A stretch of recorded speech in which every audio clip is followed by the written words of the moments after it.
এতক্ষণে আপনারা আশা করি বুঝে গেছেন আজকে ঠিক কি নিয়ে আলাপ করতে যাইতেছি। যে ঠিকই ধরেছেন, আজকে কোটা নিয়ে কিছু কথা শেয়ার করতে চাইতেছি। আবার কোটা নিয়ে মাঠ গরম হইতেছে, এর সাথে সরকারি চাকরিতে আবেদনের বয়স সীমা 35 করার দাবিও যুক্ত হয়েছে। আমার অনেক ক্ষুদ্র ভ্রাতা কইছে যে দাদা এটা নিয়ে কথা বলেন, এরা একসাথে মাঠে নামার ঘোষণা দিচ্ছে। ফলে এই ইস্যুতে আবারও মাঠ গরম হইতে যাইতেছে। যদিও বাংলাদেশে এমনিতেই কাঁঠাল পাকা গরমে আর গ্রামে উন্নয়নের প্রচন্ড জোয়ারে, মানে প্রচন্ড লোডশেডিং এ আপনারা আধা সেদ্ধ অবস্থা দিন পার করতেছেন। এর মধ্যে কোটা নিয়া নতুন কইরা মাঠ গরম হইয়া আবার গরম বেশি পড়ে কিনা সেটা আবার বড় কথা। যাই হোক, এই ঘটনায় অনেক ইন্টারেস্টিং বিষয় আছে। কি সেটা আসলে বুঝে নেই। আর এইটা সাহেব প্রথম আলোর ছবিটা আর একবার দেখান তো, দোরাই স্বামীর লগে নিকা বসিচ্ছে, চুক্তি করিচ্ছে। এরকম কত চুক্তি যে আছে প্রথম আলোর ইন্ডিয়ার সাথে কে জানে। বাংলাদেশ ধ্বংস করার মিডিয়া কারিগর দুটা, একটা মতিউর রহমান আর একটা ডেলি স্টার মাহফুজা নাম। এরাই 111 ঘটায় হাসিনারে আনছে। যেদিন হাসিনা পড়বে সেদিন প্রথম আলো আর ডেলি স্টার অফিসে দখল নেওয়া লাগবে, কলে পাশা লাথি দিয়ে সব কটা বাইর করে দিবেন। তারপরে কি করা লাগবে আমি কয়ে দেবো। এই দুইটাই জাউরার জাউরা। এই দেন তো এটা দেন, ঠকাস ঠকাস করে মেরে দেন। আর ওই যে ভারত বন্ধু পাইলাম কয়টা, আর একটা পাইলাম, তাই না? হ্যাঁ, আগের গুলার সাথে দেখান অপূর্ব, জান্নাতুন পিয়া, মেজাবিন, আব্দুল নুর তুষার আর এ তানজিন তিশা। এখন আমার ক্ষুদ্র ভাতারা কবে যে মায়াদের বয়কট করলে বাকি থাকবে কে? কেউ তো বাকি থাকবে না, না থাকাই তো উচিত। হ্যাঁ, এই বালগুলোরে দেখা লাগবে কে? না আছে চেহারা, না আছে ফিগার, না জানে অভিনয়। এই যে জান্নাতুল পিয়া, ওর ফিগার তো সরিষার তেলের বোতলের না কার। হ্যাঁ, তো দেখেছেন, ছবি দেখেছেন, জায়গা মতো দাঁড়াইছে আর কি। হ্যাঁ, ড্যাডি অফ দ্য নেশনের। হ্যাঁ, তো দেখবাই যখন তখন এই মার্গট রবির দেখবা, গ্যাল গাডেদের দেখবা, স্কারলেট জোহানসন দেখবা। হ্যাঁ, এইসব ঝোলের দেখার দরকার আছে। এখন ক্ষুদ্র ভাতারা কবে দাদা আপনি কে করে জান্নাতুল পিয়া ফিগার দেখেছেন? দেখেছি, শুধু দেখি না, ম্যাপেও লিছি। বাঙ্গু সেকুলারেরা ওই যে প্রগতিশীলতা বেছে না, এরা গ্ল্যামার বেছে। প্রগতিশীলতার এদের গ্ল্যামারের আর এটাই রাজনীতি। যাই হোক, কোটা প্রসঙ্গে আসি। রানীর ক্ষমতার চরিত্র এবং তার দেশ শাসনের ধরন বোঝার জন্য এই ঘটনাটা একটা অতি উৎকৃষ্ট উদাহরণ। কাটাল রানীর তো গুণের শেষ নাই। এই ঘটনায় তার কিছু পুরানা গুণ আবার নতুন করে প্রকাশ পাইতেছে। এই কাটাল রানীর কর্তৃত্ববাদী শাসনের কথা গোটা দুনিয়া জানে। হাসিনা 15 বছর শাসন আমলে অনেকবারই তাদের বেকায়দায় পড়তে হয়েছে। জনগণের দাবির মুখে তার অবস্থান পরিবর্তন করতে বাধ্য হয়েছে বেশ কয়েকবার। যেমন নিরাপদ সড়ক আন্দোলনে সড়ক আইনের কিছু সংস্কার হয়েছিল, বেসরকারি বিশ্ববিদ্যালয় থেকে ভ্যাট আদায় বাতিল হয়েছিল এবং সরকারি চাকরিতে কোটা ব্যবস্থা বাতিল করা হয়েছিল। হ্যাঁ, কিন্তু অবাক করা বিষয় হলো যেগুলো সবগুলাই আবার ধীরে ধীরে ফেরত আসতেছে। আপনি কুত্তার লেজ যদি 100 বছরের চুঙ্গার মধ্যে বইরা রাখেন না, তো তারপরে যখনই ছেড়ে দিবেন আবার দেখবেন বাঁকা হয়ে গেছে। বিশ্বাস না ট্রাই করে দেখতে পারেন। অবশ্যই ট্রাই করার দরকার নাই, লিগের দিকে তাকাইলে এটা বুঝবেন। এই লিগ হইতেছে কুত্তার লেজ। তো এই জন্যই কুত্তার সাথে এদের এত ভাব ভালোবাসা হয়, বুঝছাও? হ্যাঁ, ওই যে পোলাটা দেখেন না, ওই যে হাসিনা পোলা, হ্যাঁ, ও কুত্তা প্রেমী। হ্যাঁ, কুত্তা লেয়া বসে থাকে, কুত্তাটা কলে সুন্দর আছে। তো যাই হোক, ওই জনগণের আন্দোলনের মুখে এগুলো যেগুলো মাইনে নিছে বলে এতদিন আপনারা মনে করছিলেন, তার সবই কিন্তু একের পর একটা এখন ফেরত আসতেছে। আন্দোলনের মুখে কাউয়া কাউয়া কাদের, ওই যে কাউয়া কাউয়ার সাউন্ড না, জোরে দেন, আরো জোরে দেন, আরো জোরে দেন, কান ফাটাই দেন। হয়েছে। ওই যে সড়ক আইনে কইছিল না, যে সড়ক আইনে যে কঠিন কঠিন বিধানগুলোর যুক্ত করার ঘোষণা দিছিল না, সেগুলো ইতিমধ্যে শিথিল করা হয়েছে। কিন্তু জানেন, উচ্চ আদালতে ভ্যাট প্রত্যাহারের ঘোষণা বাতিল হয়েছে। সবশেষে কয়েকদিন আগে উচ্চ আদালত সরকারি নিয়োগের ক্ষেত্রে এই মুক্তিযোদ্ধা কোটা বাতিল সংক্রান্ত পরিপত্রে অবৈধ ঘোষণা করছে। মানে হইল হাসিনার তার লেসপেন্সারদের মুখের কথার কোনো দাম নাই, ওর গুয়া দিয়ে রক্ত আর মুখ দিয়ে মিশা কথা বাড়ায়। আপনি শয়তানরে বিশ্বাস করতে পারেন, কিন্তু এদের বিশ্বাস করলে চিরতরে ধরা খেবেন। শয়তানও ওদের গরু মানে, কিন্তু আমরা ঠিকই ওদের জারুমি ধরে ফেলাতে পারি। যাই হোক, কোটায় আবার ফিরে আসি। স্বাভাবিকভাবে এই রায়ের পরে সমাজে প্রতিক্রিয়া শুরু হয়েছে। দেশে বিভিন্ন শিক্ষাঙ্গনের প্রতিবাদী মিছিল মিটিং আবার শুরু হইতেছে। তো এবার আসেন একটু আগে ফিরে আসি। অনেকে হয়তো জানেন না কোটা সংস্কার আন্দোলন সম্পর্কে, একটু ফিরে দেখি। সরকার ক্ষমতা আসার পরে যে কয়টা গণদাবি তাদেরকে পিছু উঠতে বাধ্য করছিল, তার মধ্যে অন্যতম ছিল কোটা বাতিলের দাবিতে আন্দোলন। কিন্তু আন্দোলনটা কোটা বাতিলের দাবিতে করা হয় নাই, কিন্তু তারা শুরু থেকে চাইছিল কোটা সংস্কার। কোটা বাতিল আর সংস্কার এই দুইটার মধ্যে কিন্তু পার্থক্যটা মনে রাখতে হবে। আন্দোলনের নামই ছিল কোটা সংস্কার আন্দোলন, কিন্তু আন্দোলন যখন সারা দেশে ছড়ায় পড়ে, সরকার অনর অবস্থান থেকে সরে আসতে বাধ্য হয়। কাটালানির সবকিছুতে ক্রেডিট নেওয়ার অভ্যাস আছে, তাই তখন সে কোটা বাতিলই করে দিছিল। তখন আন্দোলনকারীরা ভাবছিল, আরে বা চাইলাম সংস্কার করে দিল বাতিল, হ্যাঁ চাইছিলাম পিস্তল দিল কামান। কিন্তু এখন আবার হাইকোর্টের রায়ের মাধ্যমে কোটায় বাতিলকে অবৈধ ঘোষণা করে বহাল রাখার আদেশ দেওয়া হয়েছে। জার্মানটা দেখেছেন? ফলে কোটা নিয়ে আবারও আন্দোলন শুরু হইতেছে। এই বিষয়ে আমরা আজকে বিস্তারিত কথা বলার চেষ্টা করব। আদালতের মাধ্যমে নানা ইতরামির বাস্তবায়ন এই আমলে প্রায় শিল্পের পর্যায়ে পৌঁছে গেছে, হাসিনা নিয়ে গেছে। এক একটা হারামি কোর্টকে, হাইকোর্টকে পুরাই মুজিব কোর্ট বানাই ফেলছে। এই দেখেন ডেইলি স্টারের বিশাল প্রগতিশীলটারে আস্তে আস্তে জামিন দিয়ে দিচ্ছে, বুঝছাও? এটা একটা শিশু নির্যাতক। এরা নিয়ে এর আগে একটা ভিডিও কথা কইছিলাম, কিন্তু এই যে ভিডিওটা আদালতের ক্রিমিনাল অ্যাক্টিভিটির এইটা একটা নিদর্শন হয়ে থাকলো। সময় মতো ওদের ধরা হবে, এটা নিয়ে এখন আর বিস্তারিত কইলাম না। যাই হোক, কোটা প্রসঙ্গে বিস্তারিত করার আগে 2018 সালে শুরু হওয়া এই আন্দোলনের পটভূমি আমরা একটু দেখে নিই। কারণ এখনকার অনেক যুবক তরুণ সেই সময় আরো অনেক ছোট ছিল, হয়তো পুরো বিষয়টা এখনো জানেন না। আসেন ওইটা আবার দেখে নিই। হাসিনার পোশাক উত্তাগুলা যত উন্নয়নের ঢোল বাজাক না কেন, সীমাহীন বেকারত্বের ফলে তরুণদের মনে ব্যাপক অস্থিরতা, হতাশা আর ক্ষোভ আছে। এর মধ্যেও তারা দেখবেন যে খাইয়া না খাইয়া একটা চাকরির জন্য দিন রাত চেষ্টা করে। ঢাকা বিশ্ববিদ্যালয়ের লাইব্রেরির সামনে যে বিশাল লাইন দেখা যায় না, এটা নিয়ে কিন্তু অনেক ট্রল হয়। কিন্তু একটা চাকরি ছাড়া যার জীবন অন্ধকার, পরিবারের সদস্যদের দায়িত্ব যার কাঁধে, যার প্রেমিকার বিয়া হয়ে যাবে নিজের ক্যারিয়ার ঠিক না হইলে, তার বাস্তবতা তো আমরা অনেকে বুঝতে পারবো না। একটা দেশে উচ্চ শিক্ষা নিয়ে সবাই জ্ঞান চর্চার দিকে যাবে না। উচ্চ শিক্ষায় চাকরি না, প্রধান হওয়া উচিত যে জ্ঞান। কিন্তু আমাদের দেশে সমাজে কেউ গাছতলায় আর কেউ পাঁচতলায় যাবে, যেটা কি দিয়ে নির্ধারিত হয়? জ্ঞান দিয়ে নির্ধারিত হয় না। এটা ঠিক হয় ধান্দা দিয়া, চাটার ধান্দা, চাটার যোগ্যতা, মামা খালুর দৌড়, এগুলো দিয়ে ঠিক হয়। তাই একটা সাধারণ ছাত্র পড়ার পাঠ চুকায় ফেলার আগেই বিসিএস এর দিকে ঝোঁকে। তাতে ক্ষমতার সুবিধা নেওয়ার চাইতে একটা নিরাপদ জীবন চাওয়ার বাসনায় বেশি থাকে, অন্তত প্রথম দিকে। কিন্তু এই সরকারি চাকরি যখন গোপালী কোটার দ্বারা বন্টন করে দেওয়া হয় লিগেল লোকদের মধ্যে, তখন আসলে হতাশা হয় স্বাভাবিক। আর এই হতাশা থেকে যৌক্তিক একটা আন্দোলন শুরু করছিল সাধারণ ছাত্রছাত্রীরা। পরে সেই কোটা সংস্কার আন্দোলন দেশ জুড়ে শিক্ষার্থীদের মধ্যে বিস্তৃত হয়েছিল। বাংলাদেশে বেকারত্ব, বিশেষ করে শিক্ষিত বেকার, এটা বড় সমস্যা। প্রায় 4 কোটি তরুণ বেকারত্বের অভিশাপে নিপীড়িত। এই হতাশ তরুণদের আন্দোলন দমন করতে ছাত্রলীগের আক্রমণ, পুলিশের মামলা, নির্যাতন, আদালতের রিমান্ড এবং বিশ্ববিদ্যালয় প্রশাসনের নিপীড়ক বান্ধব অবস্থান গ্রহণে দিন দিন আন্দোলনকে আরো প্রবল করে তুলতে থাকে। এর সাথে যোগ হয়েছিল আন্দোলনকারী নারী শিক্ষার্থীদের উপরে যৌন আক্রমণ। শহীদ মিনারে ছাত্রলীগ একাধিকবার আক্রমণ করছে কোটার বিরুদ্ধে সংগঠিত হওয়া সাধারণ ছাত্রদের উপরে। এমনকি শিক্ষকরা তার হামলা থেকে রক্ষা পায় নাই। যাই হোক, কোটা সংস্কার আন্দোলন বাংলাদেশের সব ধরনের চাকরির ক্ষেত্রে কোটার ভিত্তিতে নিয়োগের যে প্রচলিত ব্যবস্থা, সেইটা সংস্কারের দাবিতে সংগঠিত হয়েছিল এবং এটা দ্রুত সারা দেশে ছড়ায় পড়ছিল। 1972 সাল থেকে চালু হওয়া কোটা ব্যবস্থা সংস্কারের দাবিতে চাকরি প্রত্যাশী সাধারণ শিক্ষার্থীদের বাংলাদেশ সাধারণ ছাত্র অধিকার সংরক্ষণ পরিষদের নেতৃত্বে 2018 সালের জানুয়ারি থেকে ধারাবাহিকভাবে বিক্ষোভ এবং মানববন্ধন কর্মসূচি পালন করতে শুরু করে। অবশেষে লাগাতার আন্দোলনে শিক্ষার্থীদের অভূতপূর্ব অংশগ্রহণের ফলে প্রথম এবং দ্বিতীয় শ্রেণীর সরকারি চাকরিতে 46 বছর ধরে চলা কোটা ব্যবস্থা বাতিল ঘোষণা করতে বাধ্য হয় হাসিনা। চাকরিতে কোটা প্রবর্তনের পটভূমি যদি দেখি, তাহলে দেখা যাচ্ছে বাংলাদেশ স্বাধীন হওয়ার পর সর্বপ্রথম 1972 সালে সরকারি চাকরির ক্ষেত্রে কোটা ব্যবস্থা প্রবর্তন করা হয়। সেই সময় মেধা তালিকার 20% বরাদ্দ রেখা 40% জেলা ভিত্তিক, 30% বাংলাদেশের স্বাধীনতা সংগ্রামে অংশগ্রহণকারী মুক্তিযোদ্ধা পরিবারের সদস্যদের জন্য এবং 10% যুদ্ধে ক্ষতিগ্রস্ত নারীদের জন্য বরাদ্দ দেওয়া হয়। ফলে এই মেধার অবমূল্যায়ন শুরু থেকেই ছিল, এটা দেখতে পাওয়া যাচ্ছে। কিন্তু কোটার মাধ্যমে কিভাবে বৈষম্য বাড়ানো হয়েছে, আসেন সেটা একটু দেখি।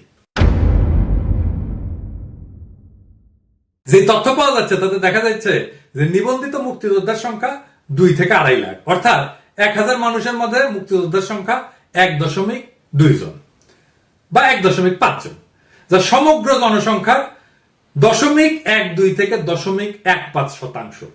0.12% মুক্তিযোদ্ধার জন্য কোটার পরিমাণ 30%, যা হাজারে রূপান্তর করলে দেখা যায় 1000 জনতার মাঝ থেকে 1 থেকে 1.5 বা 1.5 জন মুক্তিযোদ্ধার পরিবারের জন্য কোটার পরিমাণ 300। কিন্তু উল্টা দিকে মুক্তিযোদ্ধা নিয়ে আওয়ামী লীগের প্রচার করা প্রত্যেকটা জিনিস ভুয়া। মুক্তিযোদ্ধার শহীদের সংখ্যা ভুয়া, মুক্তিযোদ্ধার সংখ্যা ভুয়া। এই সংখ্যা তো ভূতের গল্পের রাক্ষসের মতো দিন দিন বাড়ে। এই বিষয়ে আমার বইতে আমার কিন্তু বিস্তারিত লিখছি। যাই হোক, বর্তমানে বাংলাদেশের বিভিন্ন সরকারি চাকরির ক্ষেত্রে 55% বেশি কোটা আছে, যার মধ্যে মুক্তিযোদ্ধা কোটা 30%, জেলা ভিত্তিক কোটা 10%, নারীদের জন্য 10% এবং ক্ষুদ্র নিগোষ্ঠীর জন্য 5%। তবে নিয়ম অনুসারে এই সমস্ত কোটার যোগ্য প্রার্থী না পাওয়া গেলে 1% প্রতিবন্ধীদের জন্য বরাদ্দের বিধান আছে। সংবিধান অনুসারে কোটা কিন্তু অসাংবিধানিক। কিভাবে? সংবিধানের 19-1, 29-1, 29-2 অনুচ্ছেদ সমূহে চাকরির ক্ষেত্রে সকল নাগরিকের সমান সুযোগের কথা বলা হয়েছে। এই পরিসংখ্যান থেকে সহজে বুঝতে পারা যাচ্ছে যে কোটা সংস্কার আন্দোলন কতটা ন্যায্য ছিল। আর এইটারে চেতনা বিরোধী বইলা সবাইকে জামাত শিবির ট্যাগ দিয়া অকথ্য নির্যাতনের লাইসেন্স দিছিল ছাত্রলীগকে। ডুগডুগি মতিয়া, ওই যে ডুগডুগি শব্দ দেন, হ্যাঁ তো কিন্তু মুজিবের চামড়া দিয়া ডুগডুগি বাজাইতে ছিল। এই মতিয়া তাদেরকে রাজাকার বলে ঘোষণা দিছিল। এই আন্দোলন থেকেই জন্ম হয়েছে গণ অধিকার পরিষদের, যার নেতা নুরুল হক নুরু। নুরুল হক নুরু হচ্ছে সাবেক ছাত্রলীগ নেতা এবং শেখ হাসিনাকে আম্মা ডেকে রাজনীতি শুরু করছিল। শুনে, আমি ছাত্রলীগের কর্মী ছিলাম না, শুধু ছোটখাটো একটা নেতাও ছিলাম, হলের পোস্টেড ছিলাম। 2.5 বছর বয়সে আমার মা মারা যায়, আর আমার ছোট ভাইকে এখানে এসেছে, ওর বয়স ছিল তখন 1 বছর। আমার মায়ের এটা আমি যতটুকু মনে করতে পারি। আর আজকে আমি মাননীয় প্রধানমন্ত্রী এতদিন টিভিতে আমি ওভাবে দেখতে পারিনি, কিন্তু আজকে দেখে আসলে আমার মনে হয়েছে যে তার মধ্যে আমার মায়ের চেহারাটা আমি কিছুটা দেখতে পেয়েছি, এরকম একটা জিনিস। যাই হোক, সে ছাত্রলীগ হিসেবে রাজনীতি শুরু করলেও কোটার দাবিতে সোচ্চার হওয়ার পরে প্রায় নিয়মিত তাকে ছাত্রলীগের হাতে আক্রান্ত হইতে দেখা যেত। ছাত্রলীগের মাইট খাইতে খাইতে খাইতে খাইতে পোলাটা নেতা হয়ে গেল। যাই হোক, এটা নিয়ে ভিডিও করছি, আর বেশি কিছু কই না আর কি। হ্যাঁ, তা আমি যা মূল্যায়ন করছিলাম সেই মূল্যায়নকে আমি এখনো সঠিক বলে মনে করি। পোলাটা বড় হয়ে সুলতান মনসুর হবে। ওরে নিয়ে কথা না কই, আমরা কোটার বিষয়ে থাকি আর কি। ওই আন্দোলন চলার সময় ডুগডুগি মতিয়া যখন ওদের রাজাকারের বাচ্চা বলছিল, আর তখন আন্দোলনের নেতারা শেখ মুজিবের ছবি উচ্চা কইরা ধইরা আবেগে প্রতিবাদ করছিল। তখন বিবিসি একটা সংবাদ করছিল, তাতে প্রশ্ন করা হয়েছিল যারা এই আন্দোলনের মূল সংগঠক তাদের রাজনৈতিক পরিচয় কি। নূর কইছিল যে তাদের অনেকে বিভিন্ন রাজনৈতিক ছাত্র সংগঠনের সঙ্গে জড়িত ছিলেন বা আছেন, কিন্তু আন্দোলনটি সম্পূর্ণই অরাজনৈতিক। এটা বলে অরাজনৈতিক আন্দোলন, এটা রাজনীতি, এটাই ওই বুঝে না, ওই এখন রাজনীতি করে। কোটা সংস্কার বা কোটা বাতিলের আন্দোলন যে রাজনীতি, সেটা সে কইতেছে এটা অরাজনৈতিক। চিন্তা করে কয় যে আমি আগে ছাত্রলীগের সঙ্গে যুক্ত ছিলাম, এখন কোন দলের সঙ্গে নাই। অন্য অনেকে হয়তো অন্য কোনো দলের সঙ্গে থাকতে পারেন, কিন্তু আমাদের আন্দোলন একেবারে অরাজনৈতিক।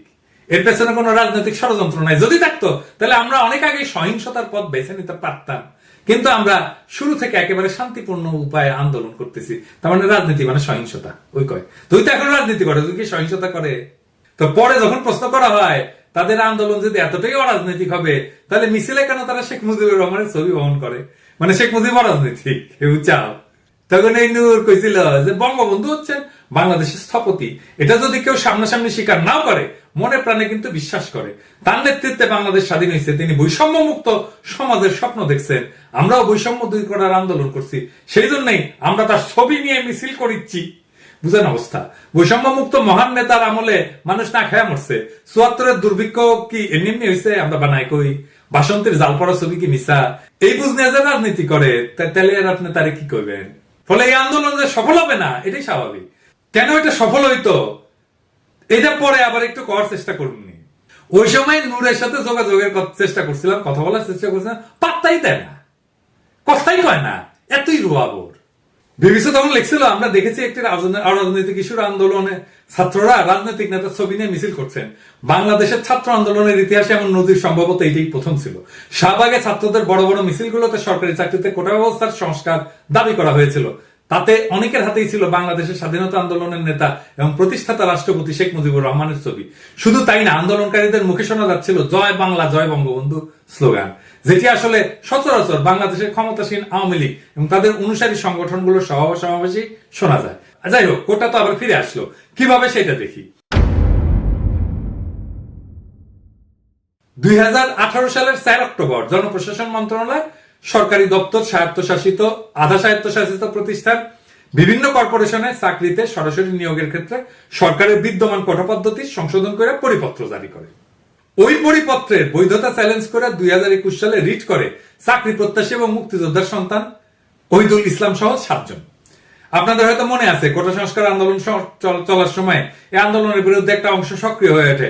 বেগম মালিক, প্রজম মল্লিক, মুক্তিযুদ্ধের সন্তানদের বিভিন্ন সংগঠন নানা নাম ধরে কর্মসূচি দিতে থাকে। যাই হোক, আইনজীবী রাজিম মিডিয়াকে বলে যে 2018 সালের পরিপত্র আইনগত কর্তৃত্ব বহির্ভূত এবং বাতিল ঘোষণার ফলে 9ম থেকে 13তম গ্রেডে 30% মুক্তিযোদ্ধা কোটা পুনর্বহাল হল।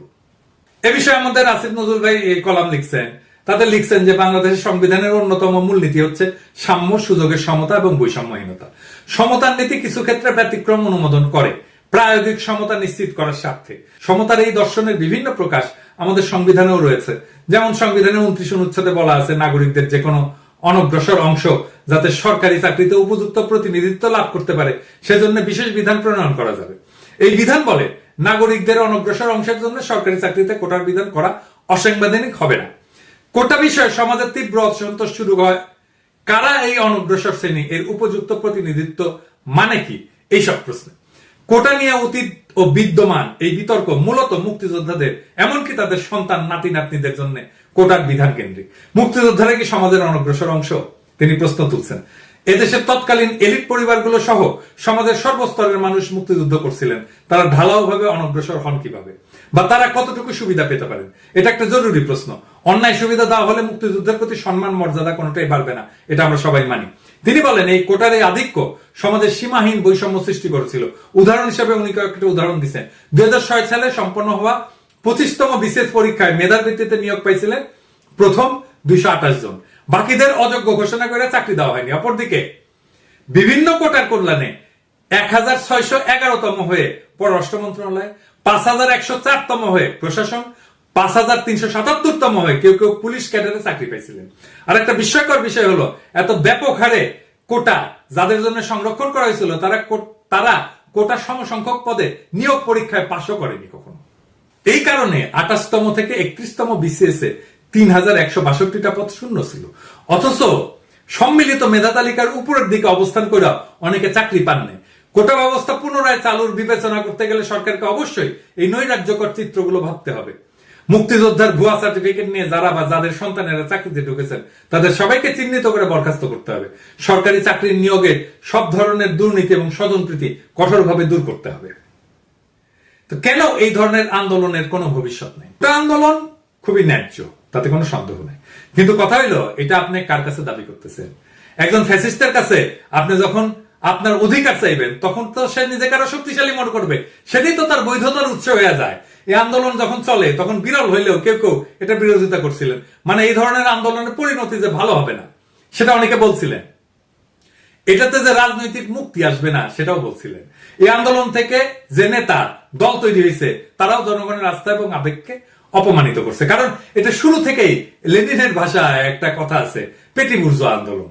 পেটি এটা একটা ফ্রেঞ্চ ফরাসি শব্দ। পেটি মানে ক্ষুদ্র, ছোট, ক্ষুদ্র স্বার্থের জায়গা থেকে আন্দোলন। এবং পেটি বুর্জোয়া আন্দোলন নিজের রুটি রুজির জন্য, নিজের স্বার্থের জন্য আন্দোলন। এইটা দিয়ে কোনোদিন রাজনৈতিক মুক্তি আসে না, আসতে পারে না, যদি না সে আন্দোলনের সাথে মতাদর্শিক সংগ্রাম যুক্ত না হয়। এইটার মতাদর্শ ছিল আব্বাতন্ত্র। যার হাত ধরে বাংলাদেশে বৈষম্য শুরু হয়েছে সেই শেখ মুজিব, ওই যে সোহরাওয়ার্দীর বডিগার্ড, তার ছবি বুকে নিয়ে কয় মুজিবের বাংলায় বৈষম্যের ঠাঁই নাই। কত বড় হারামিপনা! আমাদের রাজনৈতিক মুক্তির সংগ্রামকে আগায় নিতে হবে। রাজনৈতিক ভাবে মুক্তি পাওয়া গেলে এই ধরনের আব্বাতন্ত্র, পিতৃতন্ত্র, মুজিবতন্ত্র এমনিতেই জয় বাংলা হয়ে যাবে। যেটাকে বলি যক্ষা ভালো হইলে কাশি এমনিতেই ঠিক হয়ে যাবে। কিছু ইস্যু ভিত্তিক আন্দোলন করে হুজুর তুইলা সুলতান মনসুর টাইপের নেতা সামনে আসলে আমাদের মুক্তি আসবে না। তাই আমাদের দাবি ভারত এবং তাদের সহযোগীদের হাত থেকে বাংলাদেশকে রক্ষা করে একটা গণতান্ত্রিক রাষ্ট্র তৈরি করা, যাতে আর মুক্তিযুদ্ধের ব্যবসা করার সুযোগ না থাকে। চেতনার নামে দেশের সর্বনাশ করতে কেউ যেন না পারে সেই শক্তিশালী প্রতিষ্ঠান তৈরি করা হবে।